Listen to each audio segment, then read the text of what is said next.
suivre cette nouvelle vidéo formation. Je me trouve aujourd'hui à côté d'une imprimante 3D objet Eden 250. L'objectif est de voir comment réaliser un travail complet d'impression 3D sur cette machine. Avant de débuter le travail en question, nous allons parler un tout petit peu du fonctionnement de la machine. Pour commencer, nous allons voir qu'ici, cette machine utilise comme consommable de la résine liquide sous forme de conteneurs comme vous les avez ici à l'écran. Deux sortes de résines sont présentes, une résine de support et une résine dite modèle. Ces résines sont ici stockées dans la machine, donc le support à gauche, le modèle à droite. Le support sert à étayer la construction d'une pièce, tandis que le modèle, lui, sert à la pièce proprement dite, plus pour renforcer le lit de support de pièce avant même la création de la pièce. En réalité, donc, il y a 1 mm de support mélangé à du modèle qui est déposé avant même que la pièce soit construite. Je continue ici avec la partie interne de la machine. Nous avons donc une unité mobile avec deux axes. On peut déplacer ici manuellement en prenant garde. Donc un axe X et ensuite un axe Y qui permet donc de venir déplacer cette unité mobile. Si on regarde un peu plus loin, il y a ensuite une table qui est amovible et qui sert de base de construction pour la pièce. Je replace les axes X et Y en butée. À cette position, la machine peut également effectuer quelques purges et nettoyages. Le principe d'impression 3D est le suivant. Nous avons deux têtes d'impression pour la résine modèle ici et deux têtes pour la résine support. La machine va déposer des couches de ces résines, une partie modèle, une partie support, et ceci est fait au moyen d'un logiciel qui va programmer chaque couche. Et ces couches vont être égalisées par un rouleau dont on voit ici le moteur d'entraînement. Ce rouleau va supprimer l'excédent de résine.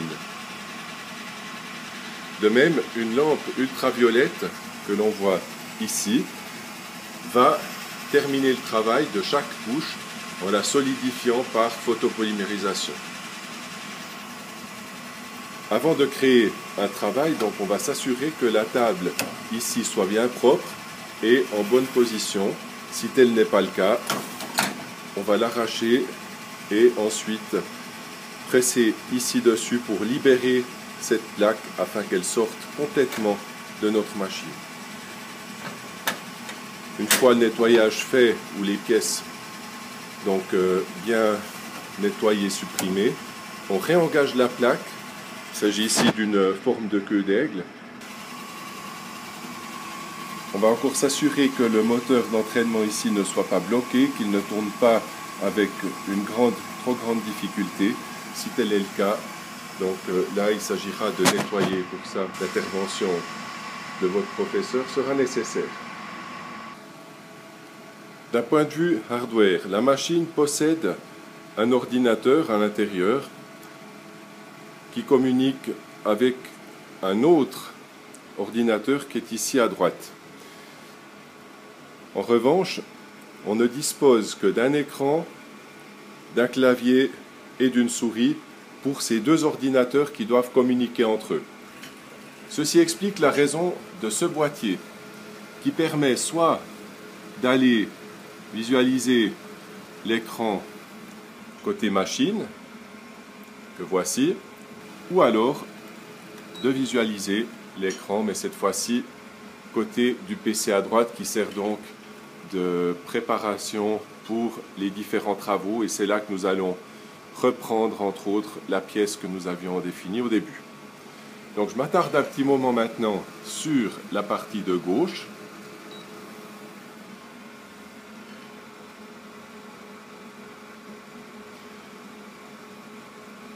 Nous voyons ici le contenu de résine support, 1220 grammes, et de résine modèle 160.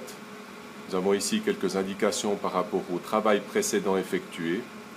Et si j'inverse ici maintenant les tableaux, je vois les températures de tête et de bloc de préchauffage.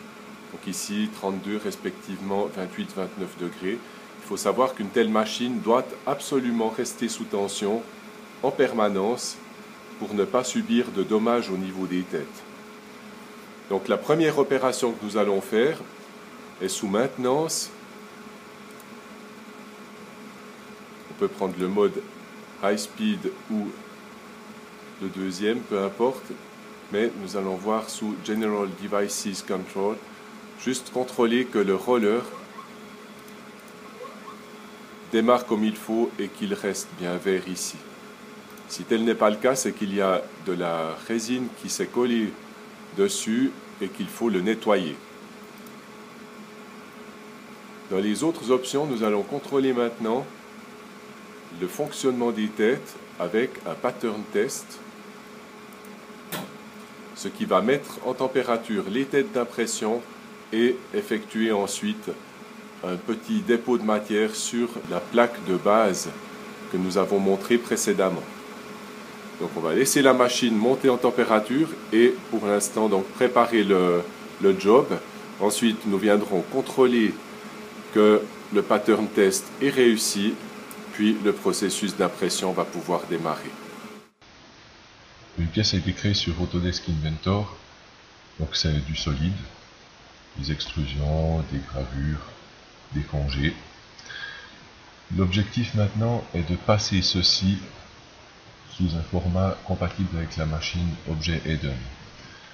Pour ceci, venir sur Enregistrer sous, enregistrer la copie sous, et nous allons choisir ici le format STL. Dans les options,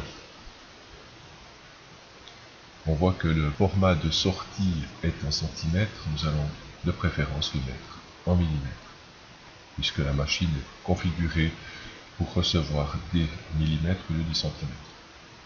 C'est aussi plus logique dans la mécanique générale.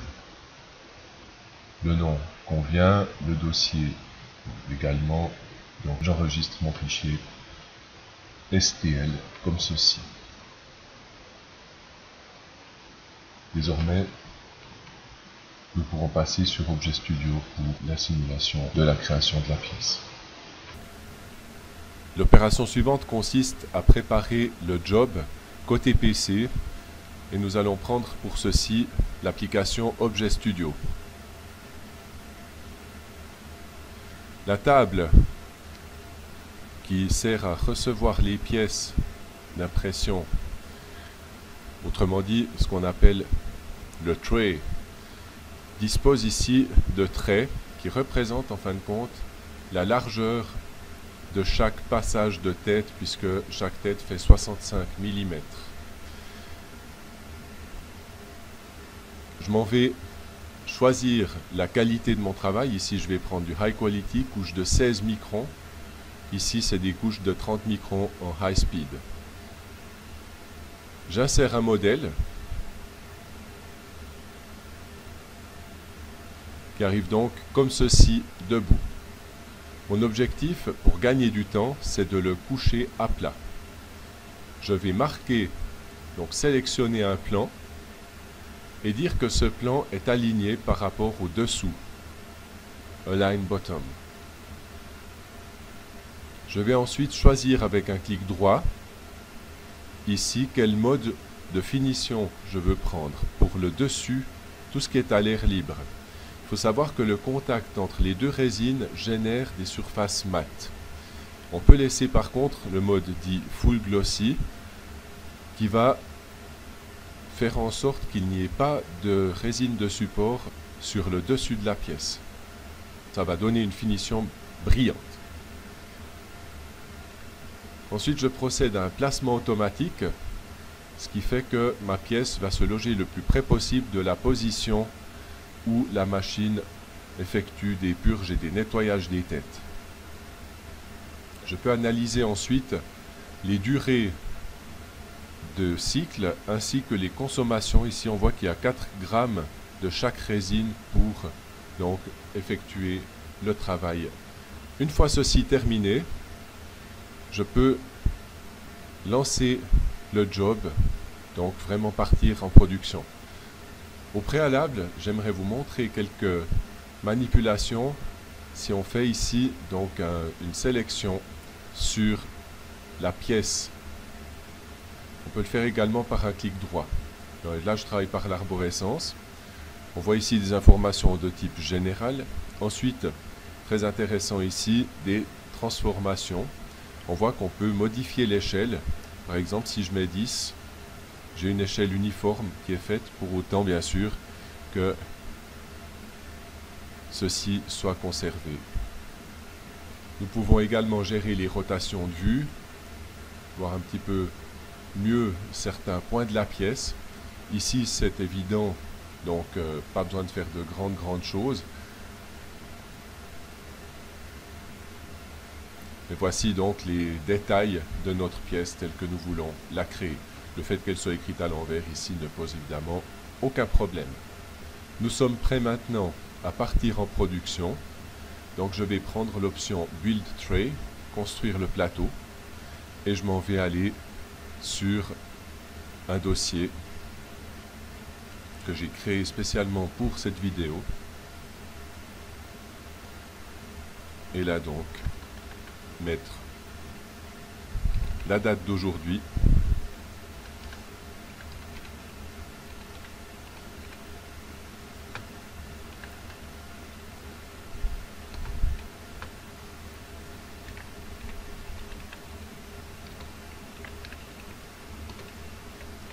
Comme ceci. J'enregistre le travail et désormais l'application va se fermer, donc Objet Studio est fermé. Par contre, le gestionnaire d'impression qui s'appelle Job Manager, lui, s'est lancé et nous voyons ici que 4 tranches de notre pièce ont déjà été envoyées sur le PC qui est à l'intérieur de la machine. Donc, maintenant, ce que je dois faire, c'est contrôler que la machine soit prête. Pour ça, j'ai lancé tout à l'heure un pattern test. Nous allons voir un petit peu s'il est correct ou non. J'ai démonté le plateau. Donc ici, vu de près, nous voyons les 4 lignes de petits traits qui correspondent chaque fois à une buse de la tête d'impression. Il n'y a pas de traits manquants, ce qui veut dire que notre machine fonctionne parfaitement au niveau des buses, justement. Donc, à ce stade, l'opération consiste simplement à essuyer la résine qui était sur le plateau et nous allons insérer à nouveau le plateau dans la machine. Donc, encore une fois, toujours bien au fond. Je ferme la protection, je change d'écran. J'étais tout à l'heure sur Objet Studio, donc je repasse sur l'écran de contrôle de la machine et je m'assure qu'en bas de cette partie ici se situe bien le nom de la pièce que je souhaite imprimer. Une fois que ceci est prêt, je peux démarrer tout simplement l'impression comme ceci.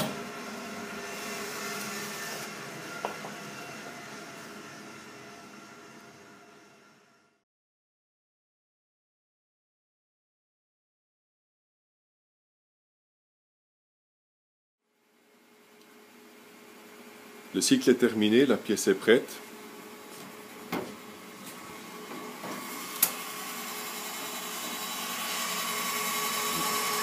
Je m'en vais donc retirer le plateau.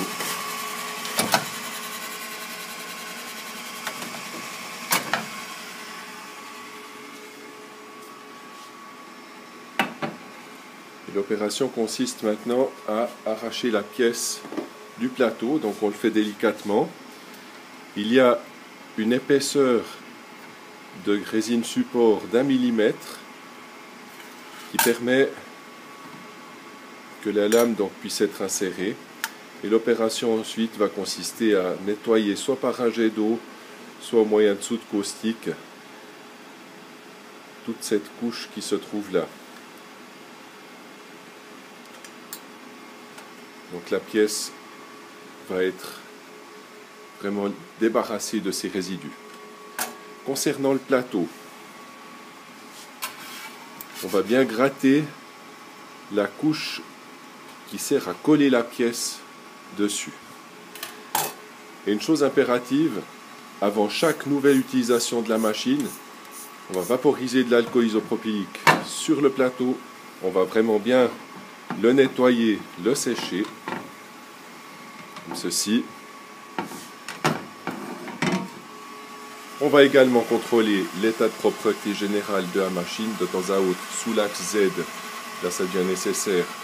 On emploie un aspirateur pour supprimer les résidus qui s'y seraient logés. Ça ne gêne pas au fonctionnement, mais c'est clair que c'est bien d'avoir une machine propre. Et ensuite, on va réengager notre plateau comme ceci. C'est vraiment impératif donc, pour éviter des accidents, surtout des dégâts sur cette machine, donc que le plateau soit dépourvu de pièces et que on ne démarre pas un cycle dans des pièces par inadvertance. On a beau avoir un accéléromètre dans le système d'impression, ça ne fait de loin pas tout. Voici la pièce imprimée en 3D, cette fois-ci débarrassée de ses résidus. Je vous remercie de votre attention et à bientôt sur damien.grob.formateur pour une nouvelle vidéo formation.